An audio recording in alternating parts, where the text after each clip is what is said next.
ಎಲ್ಲರಿಗೂ. So chapter number 5 5ನೇ ಚಾಪ್ಟರ್ದು ಪ್ರಶ್ನೆ ಉತ್ತರಗಳು ಏನೇನು ಬರ್ಬೋದು, ಪ್ರಶ್ನೆ ಉತ್ತರಗಳು ಅದ್ರ ಬಗ್ಗೆ ಒಂಚೂರು ಡಿಸ್ಕಸ್ ಮಾಡುವ. ಸೊ ಚಾಪ್ಟರ್ ಹೆಸರು legal principles of on insurance contract. So ಒಂದು ಇನ್ಶೂರೆನ್ಸ್ ಕಾಂಟ್ರಾಕ್ಟ್ದು ಲೀಗಲ್ ಪ್ರಿನ್ಸಿಪಲ್ಸ್ ಏನೇನಿದೆ ಆ ಚಾಪ್ಟರ್ ಬಗ್ಗೆ ನಾವು ಪ್ರಶ್ನೆಗಳು ಏನೇನು ಬರ್ಬೋದು ಡಿಸೈಡ್ ಮಾಡೋಣ. ಸೊ ಕೆಳಗಿನ ಒಂದೇ ಪ್ರಶ್ನೆ, which is the element of valid contract deals with a premium. So ಕೆಳಗಿನ ಇವೆಲ್ಲ ಏನಪ್ಪ ಅಂದರೆ important elements of valid contract. So ಇದರಲ್ಲಿ ಯಾವುದು ಪ್ರೀಮಿಯಂಗೆ ಸಂಬಂಧಿಸಿದೆ ಅಂತ ಕೇಳ್ತಾರೆ. ಸೊ ಯಾವುದು ಸಂಬಂಧಿಸಿದೆ ಸರ್? ಕನ್ಸಿಡ್ರೇಷನ್. ಓಕೆ, ನೆಕ್ಸ್ಟ್ ಪ್ರಶ್ನೆ, dash relates to the inaccurate statements which are made without any fraudulent intention. So fraudulent ಇಂಟೆನ್ಷನ್ನಿಂದ ನಾವೇನು ಮಾಡ್ತೀವಿ, ಇದು ಅಟ್ಮೋಸ್ಟ್ ಗುಡ್ ಫೇತಲ್ಲಿ ಬರುತ್ತೆ, ಆಯಿತಾ. ಸೊ ಸಮ್ಟೈಮ್ಸ್ ಯಾವುದೋ ಒಂದು ಡಾಕ್ಯುಮೆಂಟ್ ಜೆರಾಕ್ಸ್ ತೊಗೋಬೇಕಾದ್ರೆ ಅಥವಾ ಯಾವುದೋ ಒಂದು ರೀಸನಲ್ಲಿ ನಮ್ಗೆ ಗೊತ್ತಿಲ್ಲದೆ ಮಿಸ್ಟೇಕ್ ಆಗಿರುತ್ತೆ. ಸೊ ಅದಕ್ಕೇನಂತೀವಿ ನಾವು, ಮಿಸ್ರೆಪ್ರೆಸೆಂಟೇಷನ್ ಅಂತೀವಿ. Okay, misrepresentation relates to the inaccurate statements. ಅಲ್ಲಿ ಮಿಸ್ಟೇಕ್ಸ್ ಆಗಿರುತ್ತೆ which are not made with the ಇಂಟೆನ್ಷನಲ್ಲಿ ಮಾಡಿದ ತಪ್ಪು ಅಲ್ಲ, ಅದಕ್ಕೆ ನಾವೇನಂತೀವಿ ಮಿಸ್ ರಿಪ್ರೆಸೆಂಟೇಷನ್ ಅಂತೀವಿ. ಓಕೆ, ಪ್ರಶ್ನೆ number 3, dash involves the pressure applied through criminal means. ಅಂದರೆ ಇನ್ಶೂರೆನ್ಸನ್ನು ಪರ್ಚೇಸ್ ಮಾಡಬೇಕು ಅಂದರೆ ಯಾವುದಾದ್ರೂ ಅಡ್ಡದಾರಿಯಿಂದ ನಾವು ಇನ್ಶೂರೆನ್ಸ್ ಪರ್ಚೇಸ್ ಮಾಡಿದರೆ ಅದಕ್ಕೇನಂತೀವಿ ನಾವು ಕೋರ್ಸನ್ ಅಂತೀವಿ.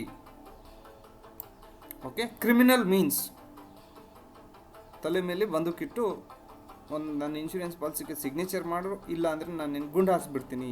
ಸೊ ಇದು ಎಕ್ಸಾಂಪಲ್ ಮಾತ್ರ. ಸೊ ಇದಕ್ಕೇನಂತೀವಿ ನಾವು ಕೋಯರ್ಸನ್ ಅಂತೀವಿ. ಓಕೆ, ಮುಂದಿನ ಪ್ರಶ್ನೆ, which among the following is true regarding life insurance contract ಬಗ್ಗೆ ಕೆಳಗಿನ ಯಾವುದು ಸತ್ಯವಾಗಿದೆ? Okay, they are verbal contract. ಬರೀ ಮಾತಾಡಿದ್ರೆ ಕಾಂಟ್ರಾಕ್ಟ್ ಆಗುತ್ತಾ? ಇಲ್ಲ. They are verbal contract with legal? No, they are not verbal contract at all. They are similar to wager contract?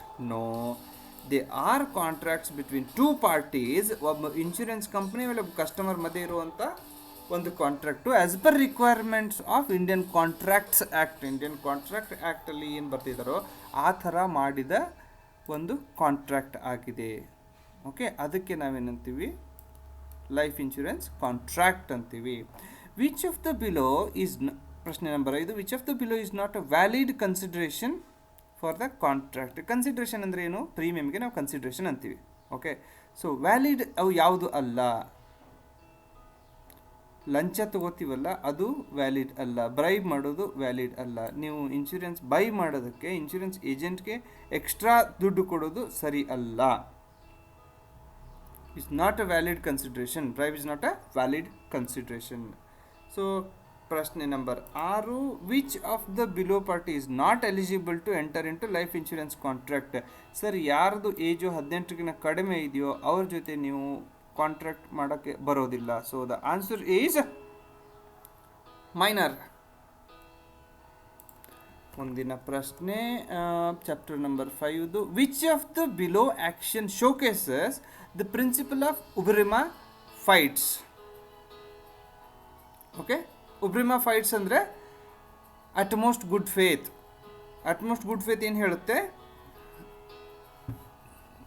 Disclosing known material facts to an insurance proposal on on insurance proposal form. So ನನಗೆ ನನ್ನ ಬಗ್ಗೆ ಏನು ಗೊತ್ತಿದೆಯೋ ಅದನ್ನು ಹೇಳೋದಕ್ಕೆ utmost good faith ಅಂತೀವಿ ನಾವು, ಅಥವಾ ಉಬ್ರಿಮಾ fights ಅಂತ ಹೇಳಬಹುದು. ಮುಂದಿನ ಪ್ರಶ್ನೆ, which of the below is not correct with regards to insurable interest. ಕೆಳಗಿನ ಯಾವುದು ಕರೆಕ್ಟ್ ಅಲ್ಲ? ಸೊ ಒಂದು, father taking out insurance policy on his son. ಒಬ್ಬ ತಂದೆ ಮಗನ ಮೇಲೆ ಇನ್ಶೂರೆನ್ಸ್ ತಗೋಬಹುದಾ? ಹೌದು ಸರ್, ತಗೋಬಹುದು. Spouses take out insurance on one another. ಗಂಡ ಹೆಂಡತಿ ಮೇಲೆ ಇನ್ಶೂರೆನ್ಸ್ ತಗೋಬಹುದು, ಹೆಂಡತಿ ಗಂಡನ ಮೇಲೆ ಇನ್ಶೂರೆನ್ಸ್ ತಗೋಬಹುದು. ಪ್ರಶ್ನೆ ಏನಿದೆ? Which is not correct. So which is not correct ಅಂದರೆ ನಾನು ನನ್ನ ಫ್ರೆಂಡ್ಗೆ ಇನ್ಶೂರೆನ್ಸ್ ಪ್ರಪೋಸ್ ಮಾಡೋಕ್ಕೆ ಬರೋದಿಲ್ಲ. ಇದು ಸರಿಯಾದ ಉತ್ತರ. Option C. Okay. Employer taking insurance on employees. Yes, ಎಲ್ಲ ಕಂಪ್ನಿ, ಮ್ಯಾಕ್ಸಿಮಮ್ ಕಂಪ್ನಿಗಳೆಲ್ಲ ಇರುತ್ತೆ. Employer can take insurance on employees. Okay. ಕೊನೆಯ ಪ್ರಶ್ನೆ, when is it essential for insurable interest to be present in case of life insurance? Life insurance ನೀವು ತಗೋಬೇಕು ಅಂದರೆ insurable interest ಯಾವಾಗ ಇರಬೇಕು? ಸೊ ಇನ್ಶೂರೇಬಲ್ ಇಂಟ್ರೆಸ್ಟ್ ಲೈಫ್ ಇನ್ಶೂರೆನ್ಸಲ್ಲಿ ಯಾವಾಗ ಇರಬೇಕು sir? At the time of taking insurance ಅಥವಾ ಅಟ್ ದ ಇನ್ಸೆಪ್ಷನ್. ಕ್ಲೇಮ್ ತೊಗೊಳಕ್ಕೆ ಬಂದಾಗ ನಾವು ಇನ್ಶೂರೇಬಲ್ ಇಂಟ್ರೆಸ್ಟ್ ಚೆಕ್ ಮಾಡೋದಿಲ್ಲ. ಬಟ್ ಜನರಲ್ ಇನ್ಶೂರೆನ್ಸ್ ಬಗ್ಗೆ ನಾನು ಮಾತಾಡಬೇಕು ಅಂದರೆ ನೀವು ಇನ್ಶೂರೆನ್ಸ್ ತೊಗೋಬೇಕಂದ್ರೂ ಇನ್ಶೂರೇಬಲ್ ಇಂಟ್ರೆಸ್ಟ್ ಪ್ರೂವ್ ಮಾಡಬೇಕು, ಕ್ಲೇಮ್ ತೊಗೋಬೇಕಂದ್ರೂ ಇನ್ಶೂರೇಬಲ್ ಇಂಟ್ರೆಸ್ಟ್ ಪ್ರೂವ್ ಮಾಡಬೇಕು.